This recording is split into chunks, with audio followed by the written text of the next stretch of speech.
सबको जय मसीह की। तो आशा कि सब आप लोग अच्छे हैं, तो प्रभु आप सबको आशीष दे। हालेलुया। तो चलिए हम आज इसी वचन में चलते हैं। वचन जो होगा योना की पुस्तक 1 का 1 का वचन होगा। हालेलुया। योना नबी जो थे परमेश्वर के दास, परमेश्वर के साथ बातचीत करते थे। कैसे बातचीत करते थे उसके विषय में हम परमेश्वर के वचन के अनुसार देखेंगे। हालेलुया। तो हम वचन पढ़ेंगे। यहोवा का यह वचन अमित्य के पुत्र योना के पास पहुंचा। हालेलुया। अमित्य उसके पिता का नाम था। और ये वचन जो है परमेश्वर यहोवा का जो है योना नबी के पास पहुंचा। हालेलुया।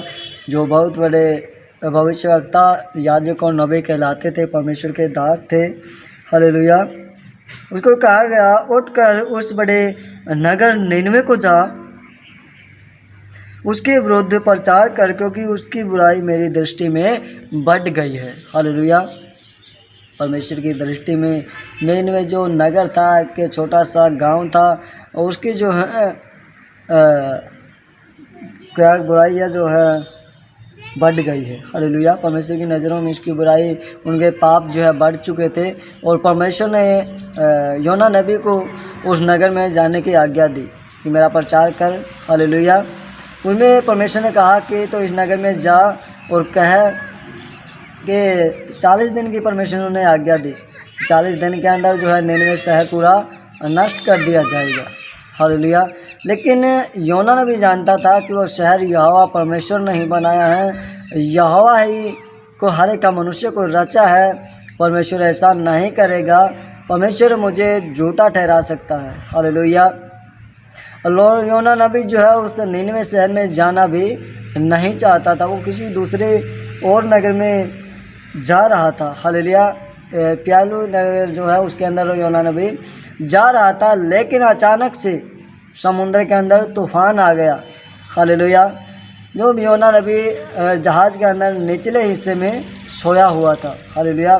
जो पतवार थे, जो चालक थे, जो जहाज़ को, कश्ती को चला रहे थे, उन्होंने कहा ये है योना, तो खड़ा हो और अपने देवता को मना, अपने प्रभु जो भी है उससे प्रार्थना कर, निवेदन कर कि ये तूफान जो है शांत हो जाए। हालेलुया। उसके विषय में जो है हर एक जो नाव को चला रहे थे उन्हें चिट्ठियाँ डाले कि किसके विषय से ये आंधी तूफान इस समुद्र में उठ खड़ा हुआ है। हालेलुया। तो वो चिट्ठियाँ डाले गए तो चिट्ठी योना नबी के नाम निकली। हालेलुया। उसके बाद ने कहा कि हाँ, ये जो है मेरे कारण ही समुद्र उठ खड़ा हुआ है, प्रचंड हुआ है, इसका क्रोध भड़क गया है जो समुद्र था। हालेलुया।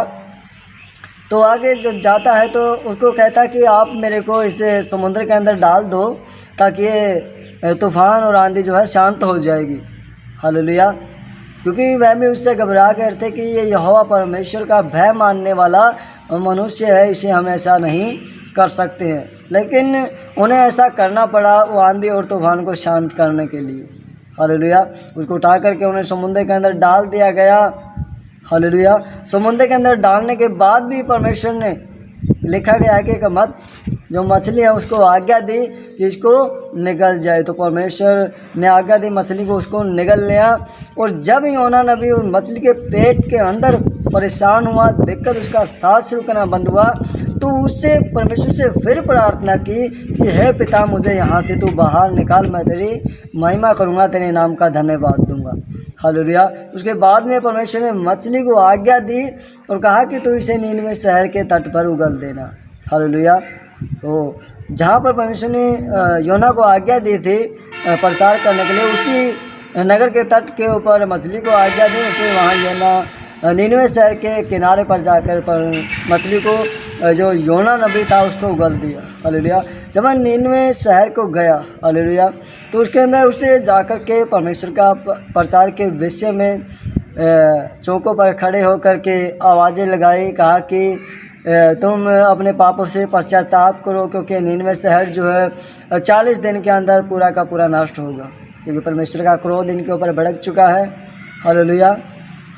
लेकिन आगे का जो है वचन परमेश्वर का वो बात बयान करता है कि जब राजा तक ये बात पहुंची, हालेलुया, जो निनवे शहर का राजा था उसके पास जब ये बात पहुंची तो लिखा गया है कि छोटे से लेकर बड़े हर एक मनुष्य को, राजा को अपने राजधारी वस्त्र उतार करके और अपने सारे शरीर के ऊपर राख मल करके टाट ओढ़ करके वह उपवास के लिए बैठ गया।